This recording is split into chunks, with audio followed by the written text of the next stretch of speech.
a salesperson is sitting down with an architect, designer, facility manager, somebody that's specifying carpet, what sort of information do they request or expect to be given? Is that your sustainability report? And then, I mean, it seems like there's the potential for an awful lot of information over any given product. There absolutely is. You know, obviously they mostly want the product information, and then they'll ask for maybe a specific green certification. Well, sometimes that's the indoor air quality certifications. Other times it's recycled content. Other times it's product certifications. So those are some things. The sustainability report, I find, is a general umbrella communication tool. And it's usually maybe not per the purchase so much as it is to inform the consumer about the company. So what our sustainability report does, it tells people out there what J+J is all about. It shows them very clearly that we're transparent. It shows them that we've done it for 3 years and we'll continue to do it. It shows them that we have a vision where we're going to go. It shows them that we are transparently showing where we're doing that well and where we know we need to pick up the pace some. So I love a transparency report, a sustainability report, because it's honest, it's genuine, you know? Yeah. It seems like a specifier needs a whole new skill set to be able to do that job anymore. It is true. They need a new skill set. They also need well-educated sales reps. Sales reps that can serve as that instrument. And then that sales rep needs a person like myself back at the headquarters who can help answer their questions. So that's the best mechanism. It takes all three of those. Yeah. And that you must get all kinds of calls. I get a lot of calls, a lot of emails, absolutely. Yes, sir. I see. Interesting. Now, one of the central elements of the report is the zero waste aspect. Yes. That's an important part of the J+J mission here. Talk about that. Well, that has certainly been our highlight this last year in 2014. We are the first carpet manufacturer to actually be zero waste to landfill. And Dave, let me be very specific. When I say zero, I mean zero. I don't mean zero with an asterisk. I mean, there's no trash from our break rooms. There's no trash from our bathrooms. There's no trash from our maintenance operations. Everything we have been landfill free now for over 10 months on this campus. And that doesn't mean we're trash free, okay? We still produce a little bit of trash. I call it just the little smidgen.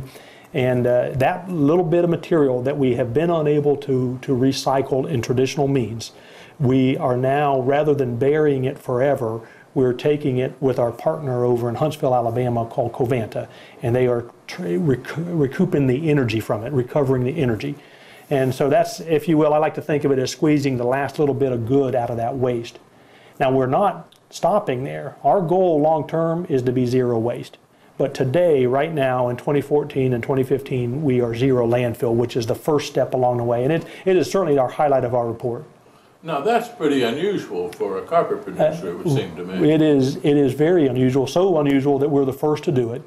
And we have been on this journey for over 25 years, and it's taken a while.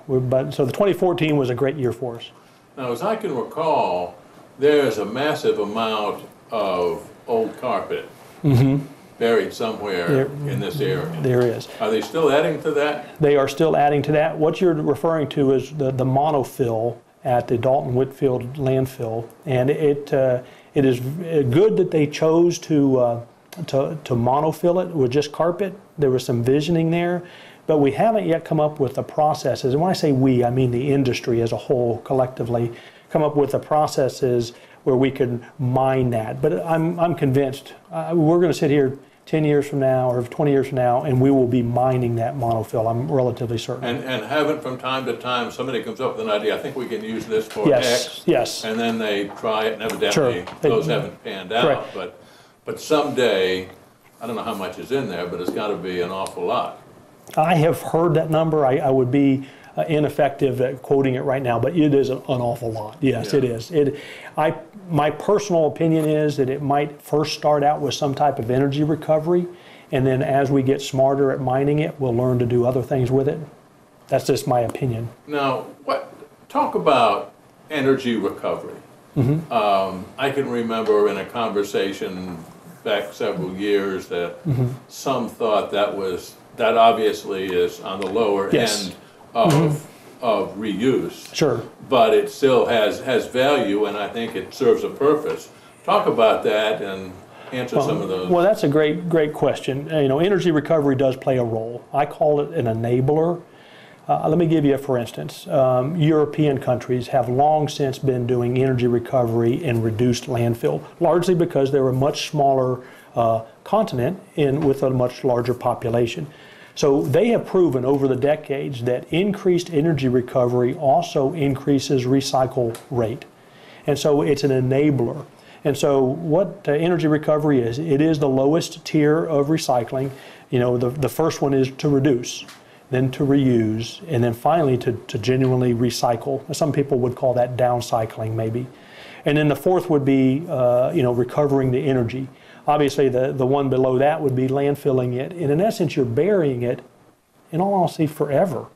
And so what energy recovery does is, as I mentioned before, kind of squeezes out the last little bit of value, which happens to be the hydrocarbon molecule. And over the decades, our country has become very good at doing that environmentally friendly. And so I promise you, we would not be doing what we're doing in Covanta had we not been over there, had we not talked with them, had we not exactly seen our operation and been persuaded and convinced that it's a cleaner thing to do than for us to generate energy through other fossil fuels here locally. Well, and I suspect your average landfill, unlike the one you talked about here in Dalton, it is buried forever. I mean, it's non-recoverable. It is non-recoverable. It is. You talked about landfills. A couple things that landfills do is, and in all honesty, they've served mankind somewhat well. They have some detriments. Number one is they can pollute the water, and we've known that for a long time. And also, unfortunately, they generate the third largest amount of greenhouse gases with the methane. So anything that's biodegradable will eventually decompose and turn to methane. And in most landfills that do not have landfill gas, that goes right into the atmosphere and leads to global warming potential. So by constantly looking at a way to reduce landfills, which was what J+J has done for over 25 years, we believe it's been a part of helping with that, which is why it's one of our 2020 vision goals. Now, waste to energy, is that growing in popularity in the U.S.? Yeah, I would say it is in some regions. Okay, in the Northeast, it's been adopted. In Florida, it's been adopted a lot. It's been adopted in the Southeast in general.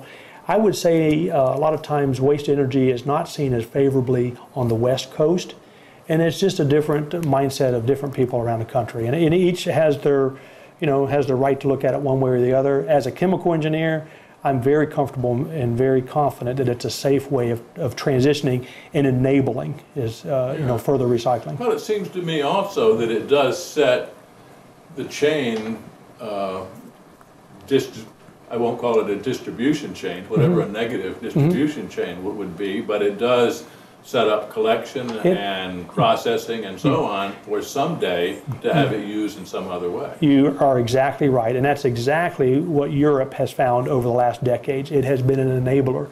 So the countries that have larger energy recovery over there have larger recycle rates. You're exactly right. Interesting. So you have to start someplace. You absolutely do. Talk about volumes. How much waste are we talking about? Yeah. Reuse. Sure. And so on, each one of the categories. Okay, well at J+J, we look at it holistically. So we have actually 4.3 million pounds that was not able to turn into carpet. And so we could do a couple things with it. We could reuse it, we could recycle it, or we could recover. And we do the vast majority, we take some of that waste stream and we can repurpose it back into new yarns. We can do that both through an operation we call bit winding. That's one method, and we can also do it by re-extrusion. So that's a way to repurpose the yarn. We can take other yarns that can't be done like that, and we can at least recycle them with a partner that can recycle it back into another plastic part. And so the vast majority of our waste is done that way. That little sliver of trash represents a little under 70 tons. So it's just a little bit. And that's the material that goes over to Covanta.